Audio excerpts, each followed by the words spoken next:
de nossos pastores.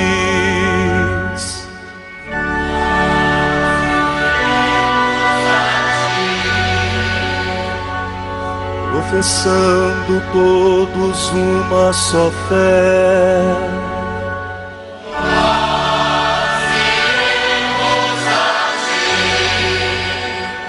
armados com a força que vem do Senhor,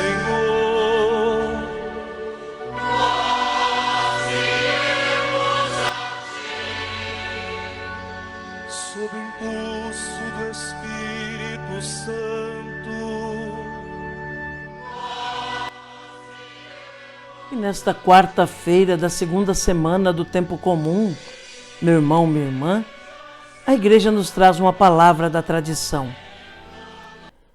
Hoje nos é oferecido, na segunda leitura do ofício das leituras na liturgia das horas, um trecho do magistério da igreja, da Constituição Dogmática Lumen Gentium sobre a igreja do Concílio Vaticano II, do século XX da nossa era cristã, e traz como título: Eis que salvarei o meu povo.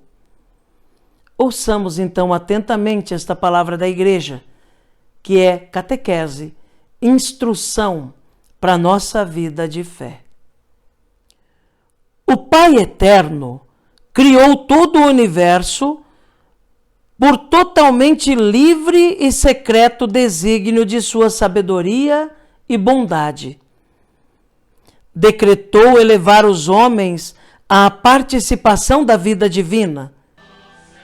Quando caíram na pessoa de Adão, jamais os abandonou, oferecendo-lhes sempre os auxílios para a salvação em vista de Cristo, o Redentor, que é a imagem do Deus invisível, o primogênito de toda criatura. Antes dos tempos, o Pai conheceu todos os eleitos e os predestinou a se tornarem conformes à imagem de seu Filho, para que este fosse o primogênito entre muitos irmãos. Determinou, pois, congregar na Santa Igreja os que creem em Cristo. Desde a origem do mundo foi a igreja prefigurada, admiravelmente preparada na história do povo de Israel e na antiga aliança. Foi constituída agora, nestes tempos que são os últimos, e manifestada pela efusão do Espírito. No fim dos tempos, será gloriosamente consumada. Então, como se lê nos Santos Padres, todos os justos, desde Adão, do justo Abel até o último eleito, serão reunidos na Igreja Universal junto ao Pai. Aqueles, porém, que ainda não receberam o Evangelho, por diversos modos se ordenam ao povo de Deus. Em primeiro lugar, aquele povo a quem foram dados os testamentos e as promessas, e do qual nasceu Cristo segundo a carne. Por causa dos patriarcas, segundo a eleição, é um povo caríssimo, pois os dons e a vocação de Deus são irrevogáveis. O plano da salvação ainda abrange aqueles que reconhecem o Criador. Entre estes, destacam-se os muçulmanos, que, professando manter a fé abraâmica, adoram conosco o Deus único, misericordioso, juiz dos homens no último dia.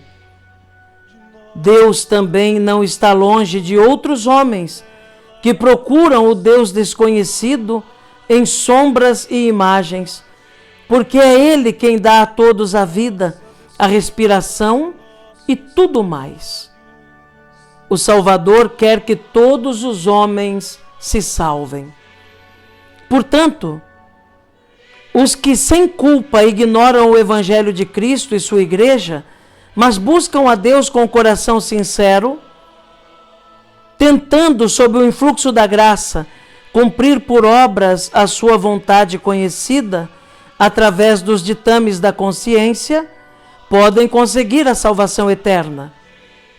A divina providência não nega os auxílios necessários à salvação aos que, sem culpa, ainda não chegaram ao expresso conhecimento de Deus e se esforçam, não sem a divina graça, por levar uma vida reta.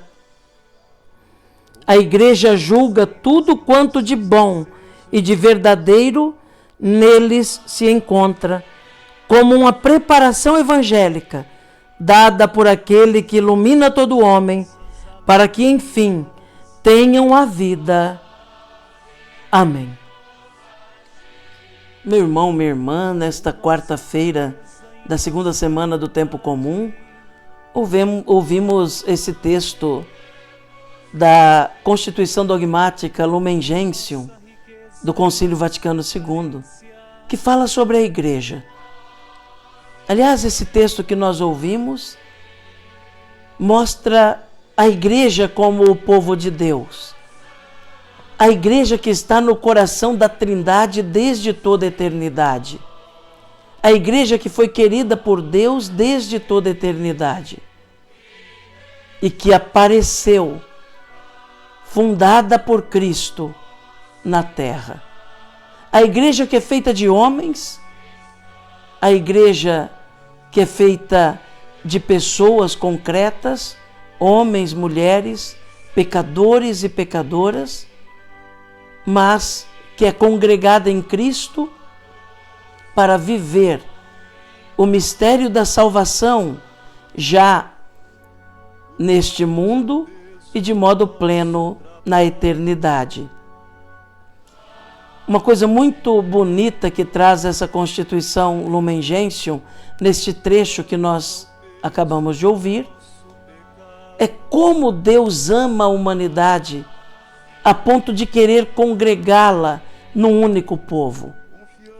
Aqueles que conheceram a Cristo, que se entregaram a Ele, que se deixaram tocar pela sua palavra, mas também aqueles que, em primeiro lugar, Cristo foi enviado, os judeus, que representam a primeira aliança e que estão abertos à fé e que realmente creem em Deus e o buscam de todo o coração.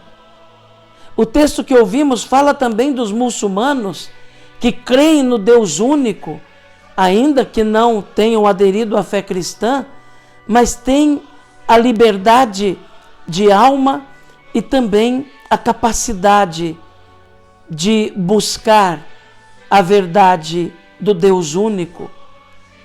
Eles também estão congregados neste povo de Deus que, de algum modo, amplia o seu desejo de salvação.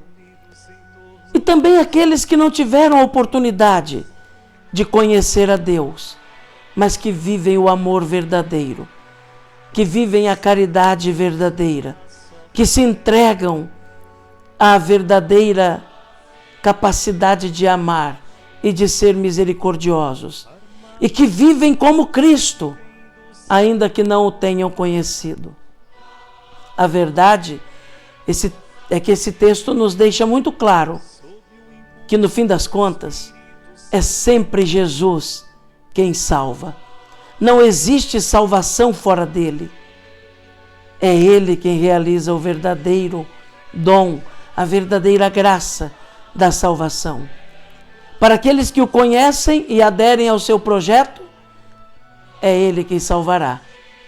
Para aqueles que, de modo indireto, amam a Deus, amam a Ele também, mesmo sem conhecê-lo, por fazerem o bem, por praticarem a caridade, também Ele salvará. Cristo é o único Salvador, o único Redentor, no qual se congregam todos os homens e mulheres de boa vontade. Nesta quarta-feira, meu querido irmão, minha querida irmã, convido você a mais uma vez rezar comigo a Nossa Senhora, neste ato de consagração a Maria, coloquemos nas mãos da Mãezinha do Céu nossos pedidos, preces e agradecimentos. Ó minha Senhora, ó minha Mãe, eu me ofereço todo a vós, e em prova dessa minha devoção para convosco, eu vos consagro neste dia e sempre os meus olhos, os meus ouvidos, a minha boca, o meu coração, inteiramente todo o meu ser, porque assim sou vosso, ó incomparável Mãe. Guardai-me e defendei-me como coisa e propriedade vossa. Amém. Rogai por nós, Santa Mãe de Deus, para que sejamos dignos das promessas de Cristo. Amém. A você, meu irmão, minha irmã, desejo que tenha uma quarta-feira abençoada, cheia da presença de Deus, e que você não perca a oportunidade de fazer o bem. Não perca a oportunidade de ser misericordioso. Não perca a oportunidade de ser sempre mais parecido com Jesus. Que Jesus abençoe você, meu irmão. Que Jesus abençoe você, minha irmã. Abençoe-vos o Deus Todo-Poderoso, Pai, Filho e Espírito Santo. Amém.